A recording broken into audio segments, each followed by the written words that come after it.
Okay, I've got some kettlebell swing tips for you. The kettlebell swing has become very popular recently, and one of the main benefits the kettlebell swing can offer runners is that it can increase your power.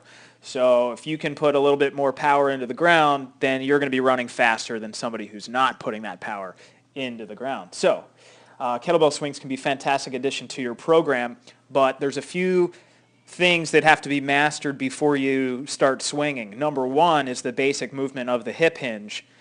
You're going to see the hinge in the kettlebell swing in just a second. Number two is you really should get good at deadlifting before you start swinging. Kettlebell swings are the power movement of the deadlift. So the progression should go, you learn a hip hinge, you learn a deadlift, and then you learn the kettlebell swing. Kettlebell swing is a sped up version of a deadlift. So here we have me at the very top of a kettlebell swing. And at the top of the swing, what you're thinking is plank. I want to achieve a very tall plank. So my body is very straight, tight. You can see I'm kind of squeezing my glutes, tight throughout the middle of my body. And I'm tight, especially at the armpits. So it's very important to keep the shoulder blade stable, and we don't want the kettlebell swinging my arms out of the socket.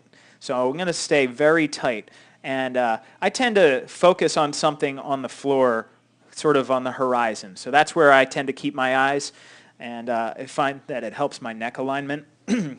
So as we go into the swing, you hinge at the hips, and at the bottom of the swing, what you're going to see is that I have kept that alignment through my head, neck, spine, and I have hinged. So what I've not rounded my back. The other thing that I like to point out is that my lower leg is stuck in a bucket of cement.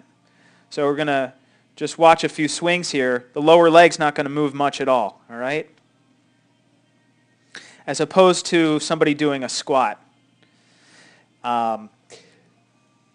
The phrase that I'll tell people is that you want maximal hip motion, so the hips are moving backwards a lot, but the knees are staying relatively still, just a little bit of flex in the knee, so that you can load your glutes instead of loading your knees. All right, so let's just watch it again in real time.